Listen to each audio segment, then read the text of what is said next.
Boa tarde, presidente, deputados, demais colegas que estão aqui no Conselho. Newton Luz, eu sou engenheiro de Minas, representando o Conselho Regional de Engenharia.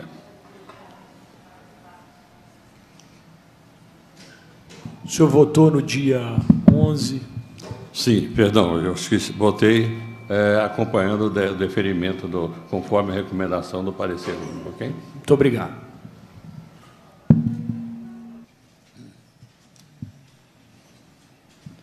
Newton Luz, Conselho Regional de Engenharia. Senhor presidente e demais deputados, se eu entendi, a primeira pergunta se restringe: é possível determinar anomalia de risco com base nas informações do parecer único? Confere? Não é possível. Tá? Inclusive o seguinte, no parecer único, exatamente por ser parecer único, ele traz as análises feitas pelos analistas da Secretaria de Meio Ambiente, das suas respectivas áreas, ligado não só à parte técnica, como também à parte jurídica. Então, uma vez feito, a gente recebe esse parecer único, tá? E é a base que nós temos para analisar. Na hipótese da gente ter alguma dúvida, como foi colocado aqui na reunião que o Yuri presidiu, foram pedidos vistas para esclarecer. Tá? Então, esse processo voltou da reunião da 36ª para a 37ª, tá? Para ser analisado e deliberado lá, já com base no parecer único e também com os relatos de vista dos conselheiros que pediram para analisar.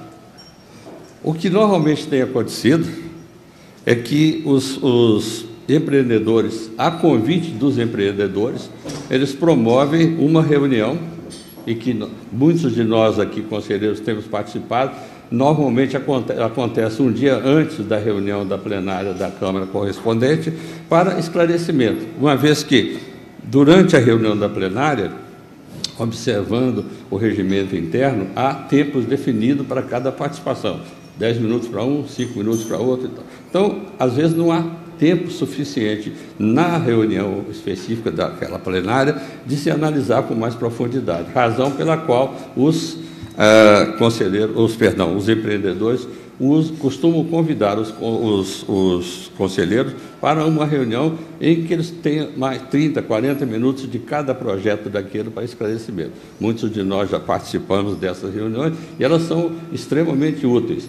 E, no meu ponto de vista, não configura, no meu modo de vista, nenhum tipo de cooptação com o empreendedor pelo fato de a gente ter uma oportunidade, que é uma reunião em que a gente vai voluntariamente, somos convidados, quem quer participar, participa. E a gente tem a oportunidade, durante essa reunião, de esclarecer pontos que facilitam, na hora da reunião da plenária, a gente poder diminuir o tempo gasto na análise, uma vez que as dúvidas foram previamente esclarecidas.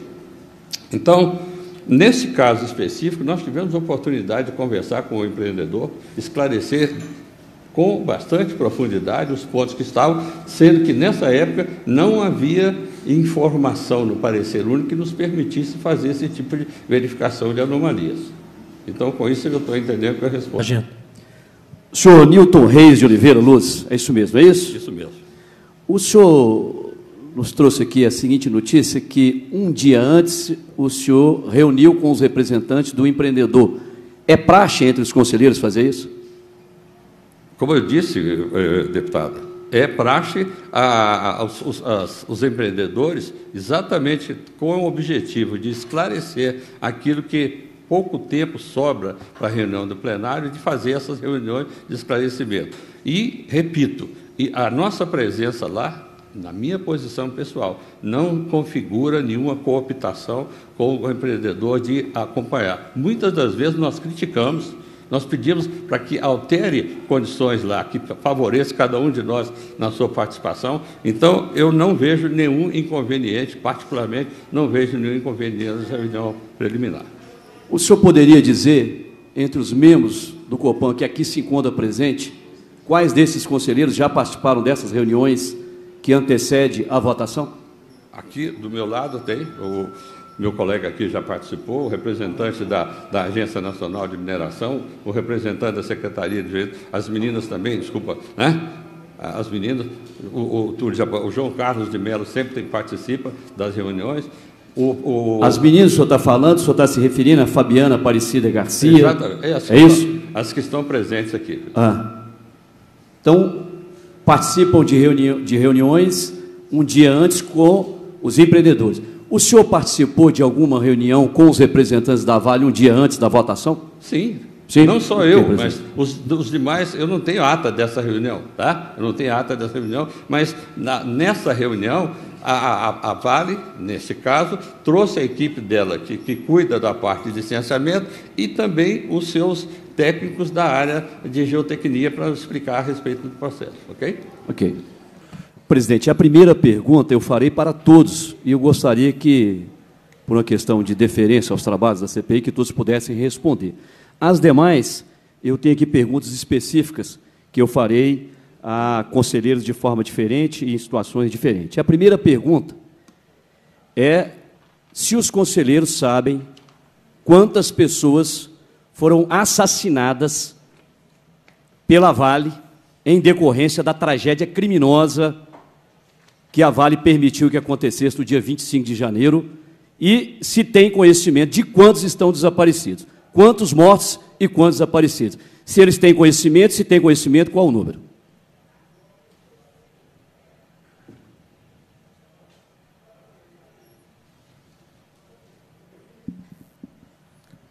Senhores deputados, Breno pela SEMAD, os números que a gente tem tomado conhecimento são os que são veiculados pela mídia, apresentam valores superiores a 300.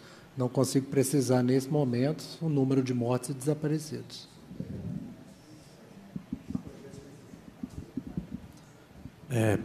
Deputado, eu também, acima de 300.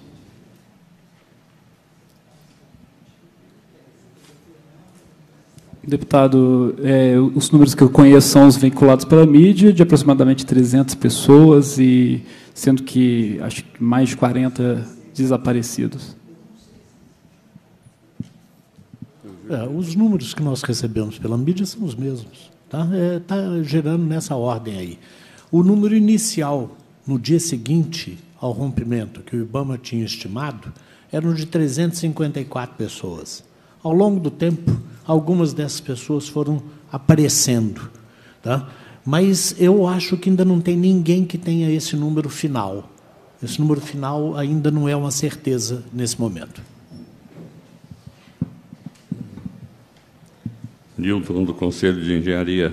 A informação que eu tenho também de mídia, a última informação que eu tenho, de 240 mortos e em torno de 30 e poucos desaparecidos. Tá? 30 e poucos desaparecidos e quase 270 vítimas. Yuri, pela SEMAD, a informação também é isso, cerca de 340 desaparecidos. João Carlos Emelo do IBRAM, a informação que eu tenho também, através da mídia, que a gente vem acompanhando de perto, em torno de pouco mais de 300, eu não sei um número exato, porque normalmente é uma série de complementações, e em torno de 30, 40 desaparecidos. A informação também que eu tenho pela mídia, aproximadamente 300 mortos e mais ou menos, aproximadamente também 40 desaparecidos. Os números que a gente tem são esses mesmos, vinculados pela mídia, informados pela Vale, de um total de 300, cerca de 300, sendo uns 30 e poucos desaparecidos ainda. Acima de 300 mortos e ainda são mais de 30 desaparecidos.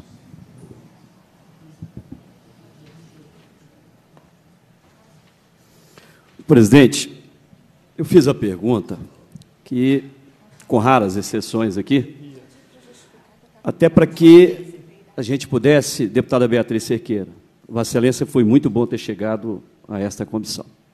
Estão aqui os nossos conselheiros e conselheiras do Copan, e eu acabei de fazer a seguinte pergunta a eles, se eles tinham conhecimento do número de mortos e desaparecidos. E houve números aqui de tudo quanto é jeito, deputada Beatriz Cerqueira.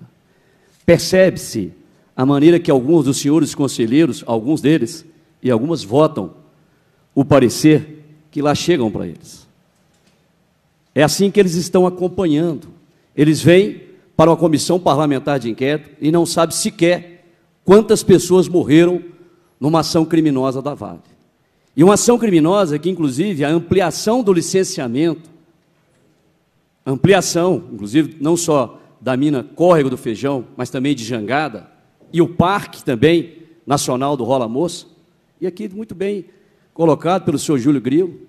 Em parte, ele aprovava o descomissionamento, porque era o único meio de melhorar minimamente a segurança das barragens, mas que ele absteve em face, inclusive, do assodamento e da desclassificação de um nível 6 para 4, para facilitar a vida da Vale, deputada Beatriz Cerqueira. Mas eu ouvi aqui, deputada, não só a facilitação, mas eu ouvi aqui por parte de um dos conselheiros, e eu perguntei a ele se esse conselheiro era isso mesmo que ele estava se referindo, e ele nos disse aqui, vou trazer aqui o nome do conselheiro, Nilton Reis de Oliveira Luz. O senhor Nilton, que é graduado em Engenharia de Minas, é supervisor de fiscalização da mineração do CREA Minas, ele trouxe aqui o seguinte dado, que um dia antes, deputada Beatriz Cerqueira, ele se reuniu, e alguns conselheiros se reúnem com os representantes dos empreendedores. Perguntado a ele se ele reuniu com a Vale, ele disse que se reuniu com os representantes da Vale, numa relação de absoluta promiscuidade no trato da coisa pública e, acima de tudo, na defesa dos interesses da sociedade. É isso que a gente ouviu aqui. E ouviu assim, deputada Beatriz Cerqueira, como se fosse algo absolutamente tranquilo, absolutamente tranquilo. Por isso que eu fiz aqui, né, para que os senhores não sabem, nós temos hoje 238 mortos e 32 desaparecidos, que chega ao número aproximadamente de 270 pessoas, que, no nosso entendimento, né, estão debaixo da lama. Estão debaixo da lama. Uma pena que os familiares dos desaparecidos não estão aqui presentes nessa audiência pública, para perceber a negligência, a forma negligente e a forma promíscua que são votados os pareceres neste Copan. Forma promíscua, que não tem outra palavra. E eu falo isso com base na fala dos próprios conselheiros que está consignado na ata. E que eu fiz questão de pegar essa ata, ler essa ata antes de vir para essa audiência pública. Eu quero aqui, presidente, fazer a seguinte pergunta, primeiro, ao senhor Breno Esteves Lasmar.